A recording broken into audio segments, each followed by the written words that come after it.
Alors mon rôle, je suis responsable de la formation et de toute la scolarité. Donc je gère des enfants de U16 à la N3 sur le sportif, et sur la scolarité, je gère des U12 jusqu'au U18. Alors mon parcours, 33 ans au club, voilà, je suis né dans ce club-là. Mon père était manager général, donc j'étais joueur jusqu'à 20 ans, donc où j'étais dans le groupe CFA. Derrière, je suis passé éducateur à l'âge de 16 ans. À 20 ans, j'ai arrêté, j'ai passé tous mes diplômes, j'ai eu mon BE1, mon DEF, mon DES maintenant et l'entraîneur des gardiens pro. Donc, et puis je suis rentré dans le staff de l'équipe première à 20 ans. J'étais en parallèle responsable de l'école de foot, ensuite pré-formation. Après, j'ai été directeur de la formation et puis je suis sur ce poste-là depuis 7 ans maintenant.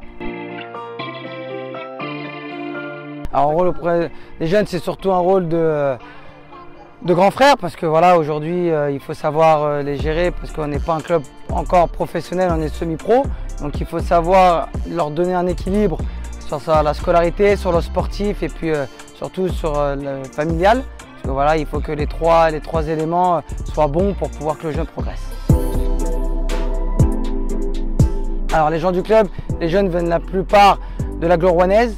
Maintenant on arrive à recruter sur la Normandie, on a un problème d'hébergement aujourd'hui, donc on reste sur du local, vraiment local régional. Donc voilà, nous, notre but, c'est vraiment de former les joueurs d'ici, de la région rouennaise, havraise, d'Évreux et puis de Dieppe, pour qu'on puisse avoir vraiment une identité vraiment normande. Alors l'année Covid a été très compliquée, nous on a continué à s'entraîner jusqu'au mois de novembre. Au mois de novembre, il y a eu le confinement, on a repris le 1er décembre. Donc voilà, on a fait un programme individualisé au départ. Ensuite, on a repris les séances sans contact et au fur et à mesure, on a repris les contacts et puis ça nous a permis d'avoir tous les jeunes à l'entraînement. Même si on a fait un suivi parallèle avec leur programmation individuelle, c'était compliqué aussi pour eux. Et là maintenant, avec le retour du contact, là c'est vraiment intéressant et on finit l'année jusqu'à fin juin, on va en profiter. Alors aujourd'hui, maintenant, voilà, avec Bruno Herles qui a été formateur à l'AS Monaco, donc il sait de quoi il parle. Donc aujourd'hui, oui, ils vont avoir une opportunité au fur et à mesure du temps. Donc maintenant, ça va être s'accrocher, être exigeant avec eux, être rigoureux. Et puis à un moment, bah, voilà, les meilleurs pourront aller au moins s'entraîner de temps en temps en Ligue 2. On espère que ça va continuer. Puis avec la création du centre de formation, il y aura plus d'opportunités et d'ouverture pour aller intégrer l'équipe Fagnon. On espère dans les 2 ans à venir. Donc voilà, il y a un projet qui est déjà parti. Maintenant, on espère l'ouverture 2023-2024 ou 2024-2025. Dû, je pense, à une rigueur au club, avec l'ambition des présidents qui ont mis les moyens sur la formation, des éducateurs diplômés, une cellule de recrutement qui connaît tous les joueurs de la région. Voilà, et puis de la compétence au fur et à mesure au niveau des éducateurs et puis des joueurs, voilà, qui sont rigoureux et qui sont là pour faire de l'élite.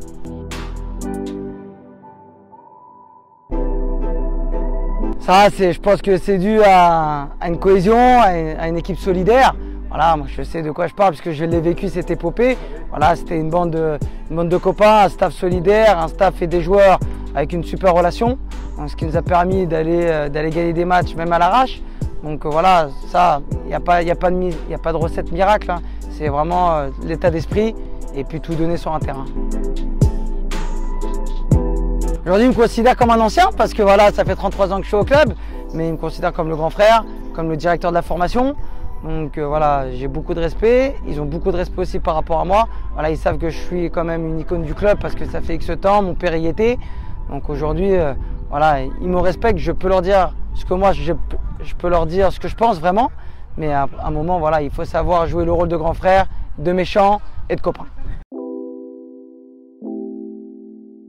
Alors mes futurs projets, aujourd'hui, le projet c'est de continuer à QRM, ça c'est important, parce que j'ai toute ma famille qui est là et puis c'est mon club de cœur. Aujourd'hui c'est d'aller au formateur, donc voilà, c'est une négociation avec les présidents mais normalement il n'y aura pas de souci.